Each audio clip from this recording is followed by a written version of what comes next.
Hey guys, so I'm officially 2 months on T. Well, technically, today's Tuesday. I did my shot Thursday, so 2 months and a few days, almost 9 weeks on T, which is really awesome. I'm super excited.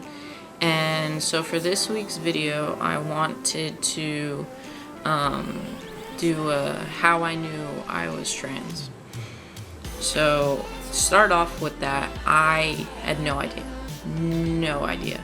I just thought I was this, like, pardon my French, but I just thought I was this dyke, you know, like I was super masculine, very butch, you know. I wasn't really feminine at all. I mean, there were times in high school where I tried to be more feminine and fit in, but I always kind of went back to my usual ways where I was dressing more masculine and eventually cutting my hair short. I went away to boarding school for my senior year of high school, and this was kind of like an eye-opening experience for me, in the sense where the school was in California. It was all very accepted to anything, really. Like, if you were, you know, your sexuality, your gender, it didn't matter. And so that's where I kind of, through having my first girlfriend, she kind of pushed me towards thinking about trans, and I started watching videos on YouTube, actually, of trans guys.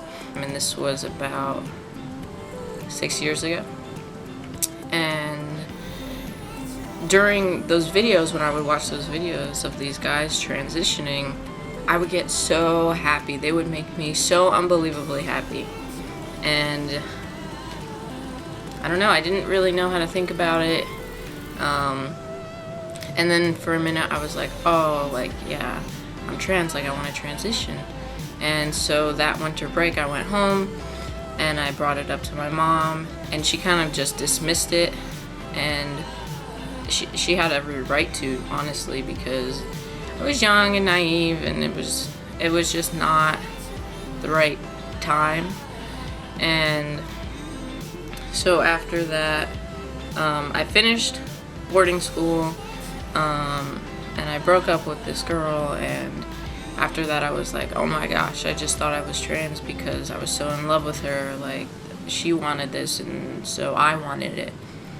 And so I just kind of pushed it back. I was like, no, like, this isn't me. And after that, how many years later? I don't know, it wasn't until the beginning of 2016 where I really started thinking about it again. I mean, it would come up, like, in my thoughts every now and then, and I would just push it away and say, no, it's not worth it. Like, that's not me. It's not worth it. It's not worth transitioning. It's not me.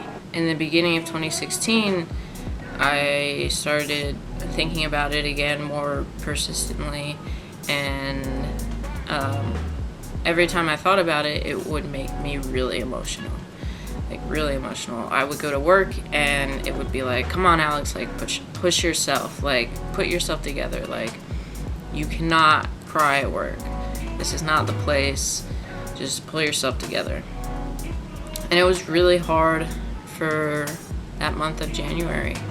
And so I started watching those videos again, and then I was like, I can't deal with this anymore. This is who I am.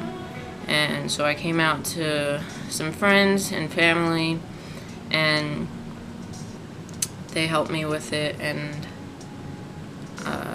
that's kind of how I sort of figured it out.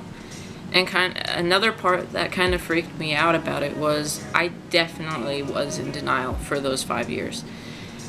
Definitely was in denial, because I had read a book when I was in boarding school called Stone Butch Blues. I don't know if you guys have heard of it, but it's about a trans masculine person. Well, she starts off as just a lesbian, and then she ends up transitioning. And so I reread this book in January because I did not remember her transitioning. And her transition is like 75% of this book. And so I just blocked it all out. I can't believe what I blocked out. It's kind of crazy what your mind can do when you don't want to deal with something. You really block things out. So, but it's all for you. You need to do what you need to do at that time. So that's what I did. And then look at me now. Like, I'm doing well, So everything was supposed to happen at a certain time, and now's that time. So, I mean, I'm happy with how I figured it out. I mean, it's crazy, those kids you see who can figure it out at 2, 3, 4, and it's like that's awesome that they're able to articulate to their parents how they really feel. I don't know, it's crazy. So that's my story.